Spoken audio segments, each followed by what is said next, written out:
All right. Hi, everyone. My name is Anna, and we're here with Science at Home again.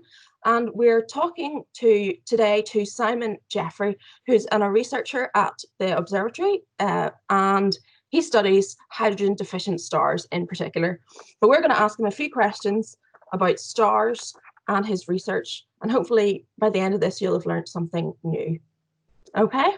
Hi, Simon. Hi there. Hi, Anna. So my first question for you, we're going to go right in, is why do stars burn? It's a nice question. I sometimes turn this around a bit and say, first of all, we have to say why. It's probably better to ask, why do stars shine? Okay. And it's a funny question, because actually they shine because they're hotter than in the middle than they are on the outside. Energy runs from the inside to the outside, because the outside is cooler, and energy always runs to a cooler place, and that's why they're bright. So the question then is, where, if the energy is all running away from the inside to the outside, how is it being replaced? What's going on in the center of the star to replace the energy that is running away at the surface? And for a long time, this was a big question in astronomy, and people didn't know the answer. They thought, well, maybe there's carbon that's burning, a bit like a coal fire, but that doesn't work, because the lifetime of a star, if it burnt coal, for example, would be very short compared to the age of the Earth, for example. So it was in the early part of the 20th century that people realized that it must be nuclear reactions going on in the center of the star. Einstein discovered there was an equivalence between mass and energy. And if you combine some hydrogen atoms and make a helium atom, the helium atom is just slightly less massive than 4 hydrogen atoms. And that difference is converted into energy, and that's the energy that makes the star shine. So what's going on in the centers of stars are nuclear reactions, converting mass into energy that then comes out at the surface of the star. Brilliant. Well, that actually leads us on very nicely. You might even repeat yourself a little bit. What fuel do they use? So is it as simple as they just use hydrogen their whole lives? Well, not quite.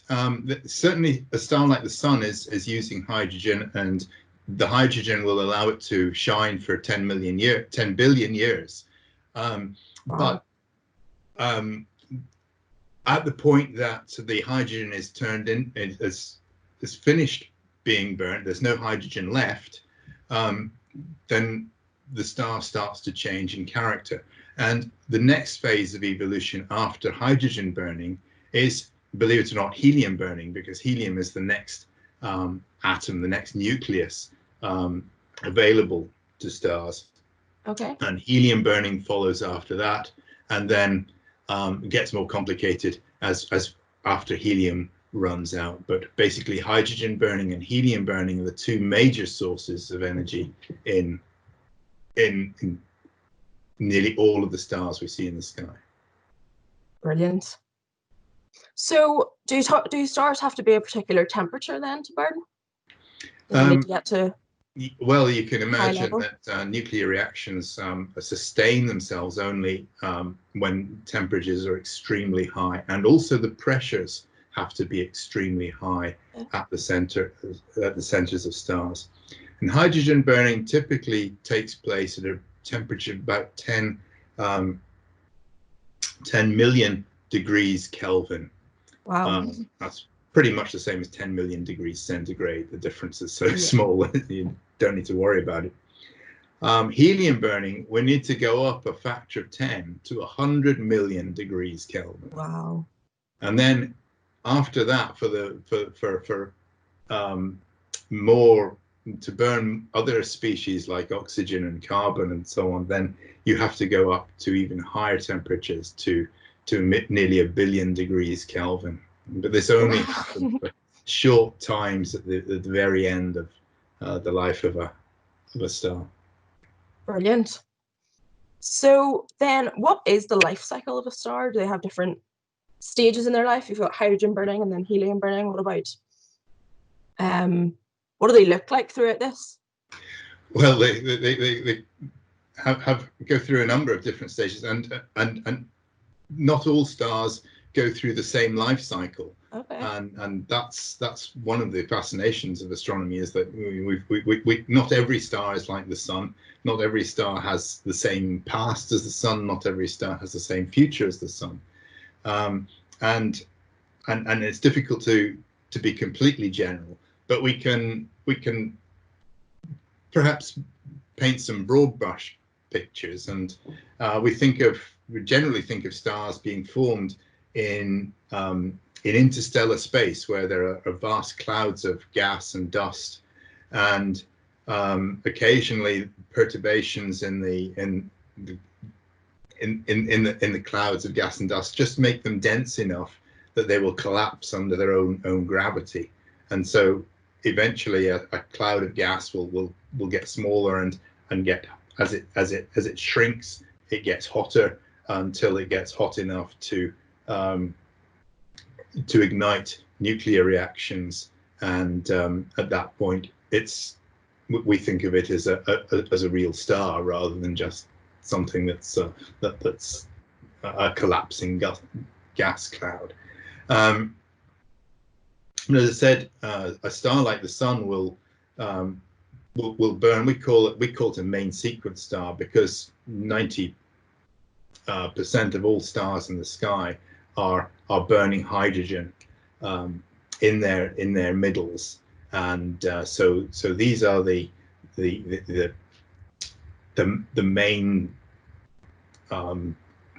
it's the hydrogen burning phase. The main sequence stars are similar in some sense, in that they have a hot middle and their radial structures are quite similar, but actually there's a huge difference between low mass stars and high mass stars. And stars run from anything from less than half of a solar mass, so that's half the mass of our sun, to some stars which may be a few hundred times the mass of our sun. And the difference in the properties of those, the outside properties of those stars, are enormous. And so a very low mass star will be quite faint, and it would look quite red compared to our sun. Whereas a massive star would be a million times more luminous and extremely blue. And so there's a huge range of colors. So they run from very bright and very blue to very faint and very red. And our sun is somewhere in the middle. It's sort of it's a yellowish middle-sized star. But that's just the sort of the birth to the main sequence, the long-lived lifetime. When they finished, we talked already about hydrogen running out. Actually, it runs out first of all in the middle of the star, and the hydrogen burning moves to a region around the center of the star. And the consequence is the star grows. It becomes very, very big. The center of the star collapses and becomes very, very small. But the outside of the star grows up to become 100 times bigger than the sun. And the surface will become cool and red, and it's known as a giant because it's big and red. It's known as a red giant. And there are some some famous stars in the sky which are well-known red giants.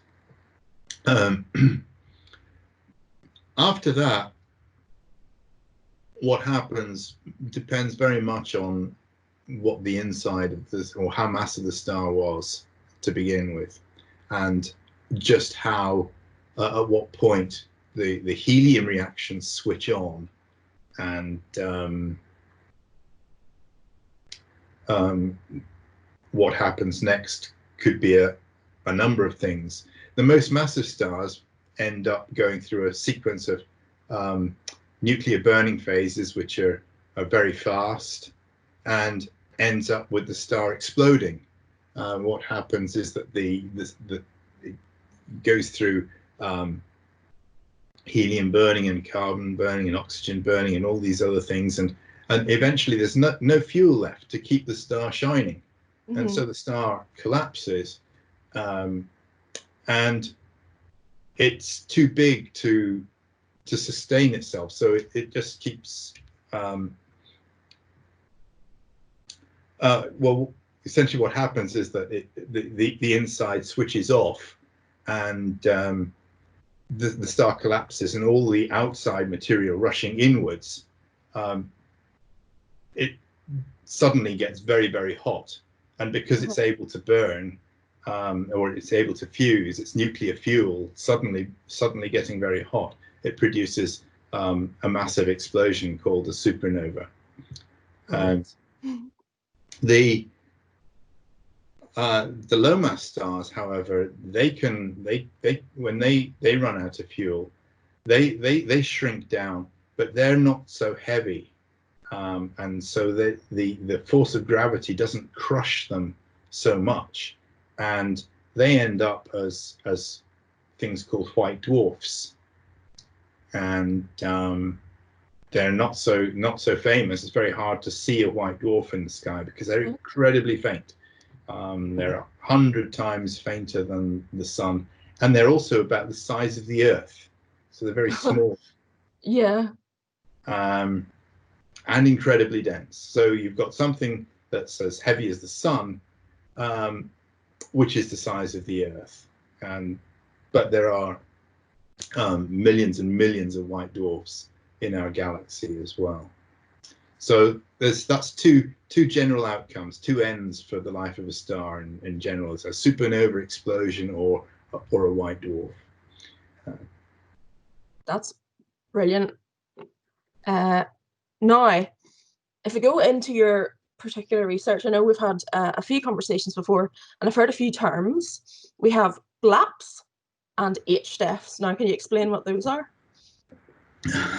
Well, perhaps I need to roll back a little bit, and and then we can explain those. One of the things that I didn't talk about when in the big brush picture of evolving stars is what happens when stars come in pairs.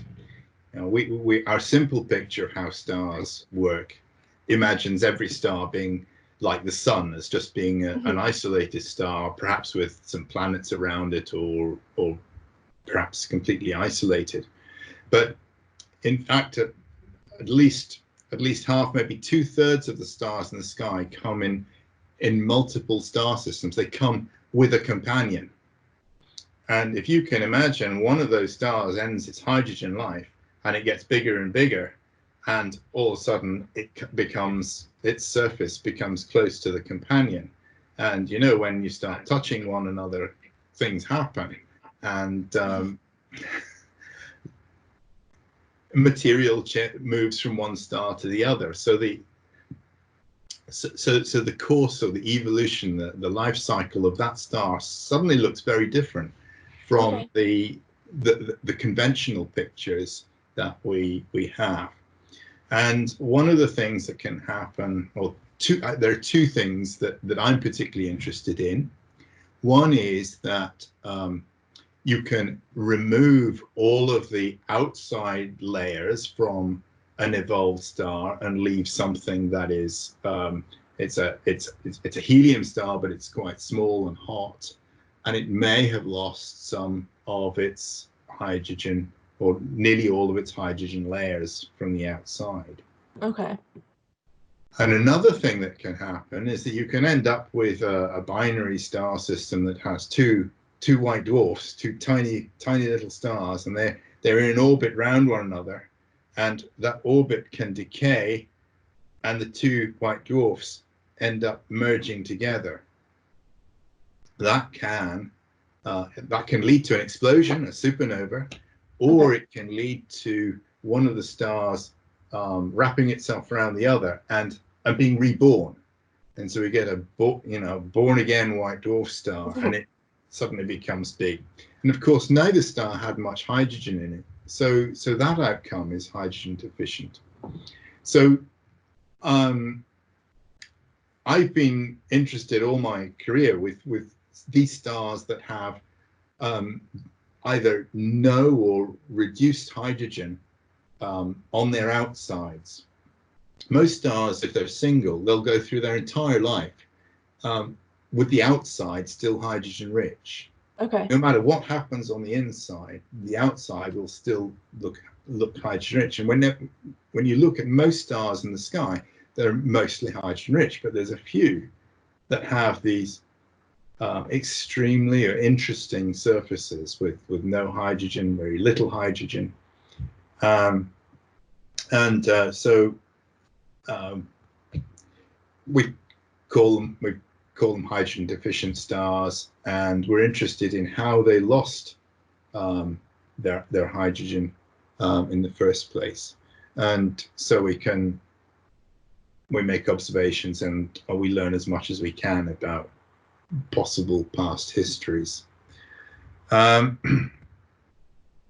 that's what HDEF star really is telling us about. It's a big category of objects, but Okay. But you asked about BLAPs. You've heard about BLAPs. That's yeah. Been things called BLAPs. BLAPs stands for Blue Large Amplitude Pulsator. These are stars which are a bit fainter than main sequence stars, but not as faint as white dwarfs. They're quite hot, and we've got two ideas for what they might be. They could just be stars that are cooling down and shrinking to become white dwarfs themselves, or they could be at a stage where they're burning helium in the center. And what makes them interesting is they're variable. They vary in size and in brightness by a few percent. And that's not unusual in itself. There are lots of different types of star which vary by quite a large amount. But these stars were in a new region of parameter space. If we classify stars according to their surface properties, we can spread them out over a diagram, and this is a new part of that space.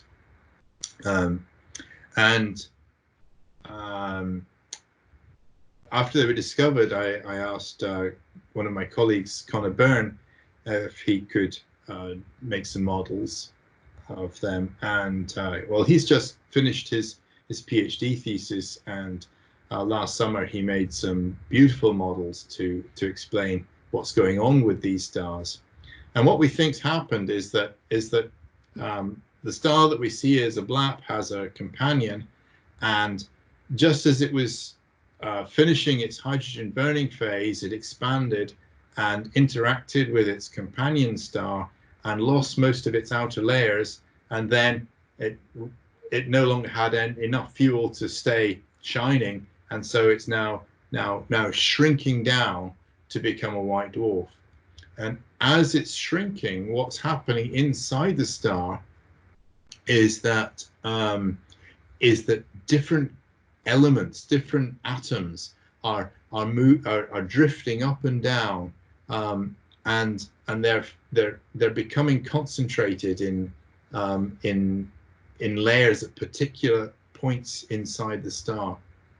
And so iron is becoming concentrated in a layer which has a temperature of about 200,000 degrees Kelvin. And when that layer happens to coincide with a certain distance from the surface of the star, it makes it wobble. And Connor's models are so beautiful because they show just how the iron concentrates at exactly the point we see these stars, these BLAPs, these oscillating stars, and it's just a beautiful theoretical explanation of why we see them and what they are. Brilliant. So now, this is a very important question. Which one of those is more exciting to you? HDEFs or BLAPs? Well, HDEFs covers a huge range of different types of stars. Blaps are just one of them. And Okay, yeah. I would say that, you know, as a whole, there are all sorts of other exciting stars within the HDEF category. Shouldn't just limit it to that. So I'm not I'm not limiting my interest to that. You find all stars interesting, that's fair enough. So what do you enjoy most about your research then? Discovery. Okay. There's always it's hard work. I enjoy the combination of being able to explain things using mathematics and models and create models of how stars work, of their interiors. But then you find new things, and either you find them observationally and you have to find an explanation for it, or you find something that's interesting about your models. They say something that you can then go and look for observationally, and either process is always extremely rewarding. And the best of all is it's like the like the Blaps. We didn't discover the Blaps, but Connor found an explanation that worked really well. Okay, And yeah. And it's when those things happen, and those moments of eureka or aha, and everything sort of seems to fit into place, and that's what I really like doing. Very satisfying. Yeah. So this leads on quite nicely. You were saying you have that eureka or aha moment. Has your research ever uncovered something unexpected that you went, aha, but ooh? Well, yes, there have been a few occasions. Another one was, and again, it wasn't entirely me. It was a student who was working with me but we were sitting together when we had that moment. She had we had some observations of a star. It was a slightly hydrogen deficient star. We had the spectrum of the star, and we had a model of the spectrum of the star, and the model and the observation fitted very well, except for a few features. Okay. And my student couldn't identify these features, and I thought, these are strong. Let's have a look. And I had some other ideas about how we might identify them. And cut a long story short, we sat together, and within a few minutes, we had confirmation that this was the element zirconium. Okay. And we'd never come across zirconium in lines in stars like this before. No one had. It was so rare that we actually had to go and calculate, or get someone to calculate the atomic model, so that we could actually interpret the zirconium lines. A whole new process, yeah.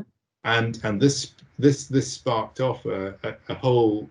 We then discovered a whole group of other stars with really exotic chemistries. So that was a great moment. The zirconium stars, but wasn't the only one. Brilliant. Oh, I'm glad to hear you really enjoy your research then, certainly. Okay, well, that's everything. Thank you very much for having this chat with me, Simon.